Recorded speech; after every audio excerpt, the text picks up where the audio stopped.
Kenal dengan terdakwa ini? Sangat kenal yang mulia. Karena? Suami saya yang tercinta yang mulia. Suami tercinta ya? Pak Harvey ini istri tercintanya juga? Ya, seperti itu ya? Ya? Sangat luar biasa, saya tidak mau menikah kalau bukan dengan Harvey Muiz.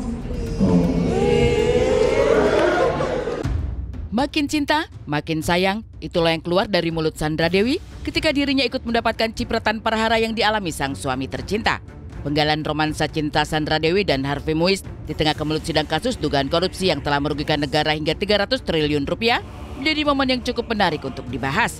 Sandra Dewi hadir mengenakan setelan serba hitam yang cukup kontras dengan penampilannya beberapa waktu lalu yang justru tampil cerah dengan baju berwarna putih.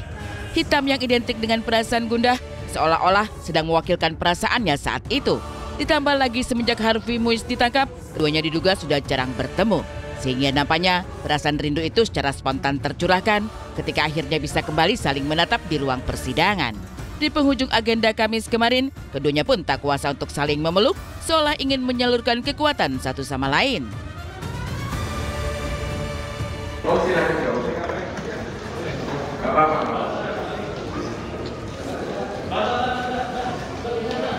Pak.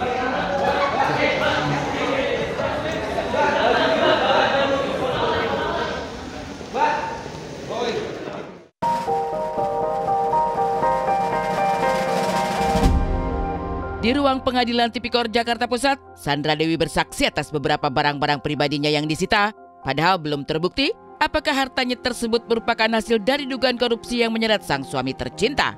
Dengan menggebu, wanita berusia 41 tahun itu menjelaskan secara detail asal-muasal 88 tas branded, juga emas perhiasan sejumlah 141 item yang dimilikinya merupakan hasil dari kerja keras sendiri dan bukan pemberian dari Harvey Muiz, termasuk rumah dan apartemen yang dibelinya sebelum menikah dengan Harvey Muiz. Betul yang mulia. Dari 23 toko yang mengendorse saya, yang memberikan tas ini kepada saya, pihak penyidik sudah memanggil 3 orang toko dan 3-tiganya ini sudah menjelaskan kalau ini mereka memberikan kepada saya. Tidak pernah saya beli tas ini. Memang ini adalah suatu berkat untuk saya karena saya suka tas dan toko-toko ini juga senang mengendorse saya. Begitu juga Mas. Itu ya? Betul. Kemudian apa juga ada rumah sama yang disita juga? Sertifikat? Iya yang mulia. Ada banyak kalau rumah dan sertifikat? Ada 2 unit apartemen saya yang saya dapatkan sebelum menikah yang merupakan hadiah benefit dari PT sebagai saya sebagai ambasador. Kemudian juga rumah yang kami beli pada tanggal 9 Mei 2017 kami beli bersama, di mana saya membayar juga rumah ini, kemudian sebagainya suami saya yang membayar, dan rumah yang dibeli suami saya juga di Senayan. Itu ya? Ya. Betul, tas 100% bukan dari suami saya. Karena toko-toko ini bertanya kepada saya kenapa tas ini dituduhkan diberikan suami, sedangkan mereka yang memberikan saya tas ini. Itu ya? Betul. Soal tak terima barang-barang mewahnya dituduh hasil korupsi, Sandra Dewi justru mengaku punya deposito sebesar 33 miliar rupiah hasil kerja kerasnya sendiri. Beberapa aset diakui merupakan endorse yang didapat karena nama besarnya. Seperti yang diketahui, bahwa Sandra Dewi telah berkecimpung di dunia hiburan. Mengawali karir tahun 2001 sebagai model, namanya makin melambung usai hilir mudik dalam layar lebar. Setidaknya wanita berdarah Tionghoa Palembang ini sudah berkarir kurang lebih selama 23 tahun. Dalam kurun waktu itu telah menghasilkan pundi-pundi hingga 100 miliar rupiah dengan kisaran honor 500 juta sampai 5 miliar rupiah. Sudah menjadi brand ambassador di 3 toko perhiasan sejak tahun 2018, Sandra Dewi mengaku diberikan kepercayaan untuk memakai dan mempromosikan perhiasan tersebut. Sementara perhiasan yang diberikan Harvey Muiz hanya cincin kawin dan tunangan. Selebihnya, Sandra Dewi mengaku dirinya adalah wanita mandiri yang bisa membiayai hidup tanpa harus meminta sang suami. Ada satu emas batangan kecil yang diberikan orang tua saya. Berapa? 50 apa 100? Saya lupa yang mulia. Ini adalah tradisi yang mulia. Ketika anak pertama saya lahir, orang tua saya memberikan emas. Ini adalah tradisi kami warga Tionghoa. Ketika anak lahir, neneknya, kakeknya memberikan emas ini dan itu yang disita oleh kejaksaan. Pokoknya tidak ada yang diberikan suami saya kepada saya sana. Satu pun tidak ada. Ada yang mulai cincin kawin dan cincin pertunangan. Masih ada sekarang? Masih, mau disita saya kasih. Kenapa?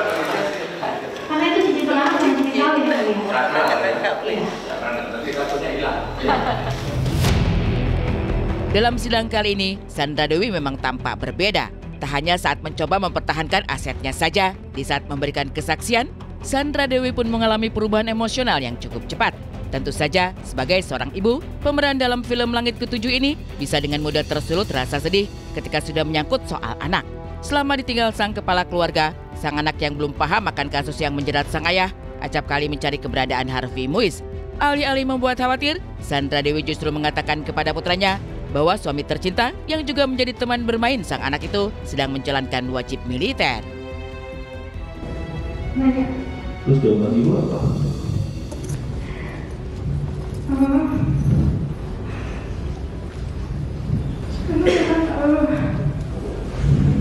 Anak saya laki-laki, jadi saya tidak bisa mengajak anak saya untuk main bersama. Jadi memang anak saya sangat dekat dengan suami saya. Anak saya selalu bertanya, Papa di mana? Kenapa nggak antar sekolah lagi? Kenapa tidak mengajak mereka untuk bermain bersama lagi? Karena suami saya juga yang menyuapi anak-anak saya. Ketika anak saya tidur, saya bilang ke anak-anak saya, Papa, wamil. Jadi nggak bisa ketemu dulu. Papa lagi wamil. Iya. Ibu wamil. Karena anaknya tahunya di PS yang mulia.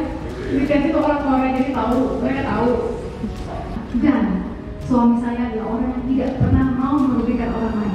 Ketika saya misalnya pesan kue ulang tahun. Kasus mega korupsi ini nampaknya benar-benar telah menghancurkan segala angan-angan rumah tangga yang dulu membuat iri ketika disaksikan publik. Pasalnya bukan harta saja, bak efek domino, bisnis hingga indahnya biduk rumah tangga pun turut diuji. Inilah yang nampaknya membuat benteng pertahanan Sandra Dewi yang sudah dijaga runtuh seketika. Usai persidangan pun, Sandra Dewi tak henti-hentinya berkaca-kaca ketika mengingat banyaknya dampak dari kasus dugaan korupsi tambang timah yang menyeret Harvey Muiz. Saya hanya hari ini datang untuk memberikan klarifikasi kalau saya ini punya pendapatan sendiri. Tas-tas itu sudah 10 tahun saya mendapatkan endorsement dari lebih dari 23 toko tas-tas branded Indonesia yang mengendorse saya. Emas-emas juga saya dapatkan dari brand yang saya iklankan selama ini. Kemudian inti dari kasus ini setelah saya mencari tahu adalah BUMN alias PT Timah mengundang, BUMN PT Timah ini mengundang dan mengajak swasta untuk bekerja sama untuk kepentingan BUMN, yaitu kepentingan negara. PT swasta hanya menjalankan saja, hanya membantu saja BUMN untuk kepentingan negara. Jadi swasta-swasta ini hanya menjalankan apa yang mereka disuruh. Dan saya yakin PT pun mengajak swasta bekerja sama dan mengundang swasta-swasta ini untuk kepentingan PT Timah. Jadi hari ini saya hanya menyampaikan apa yang saudara saya sampaikan di Bangka Belitung. Semoga ada peraturan yang sesuai dengan kondisi untuk masyarakat Bangka Belitung, karena ini bukan hanya masalah saya tapi masalah di Bangka Belitung. Karena swasta-swasta ini adalah orang-orang yang sangat membantu perekonomian di Bangka Belitung, memberikan lapangan pekerjaan yang banyak, memberikan banyak hal-hal yang baik untuk masyarakat Bangka Belitung.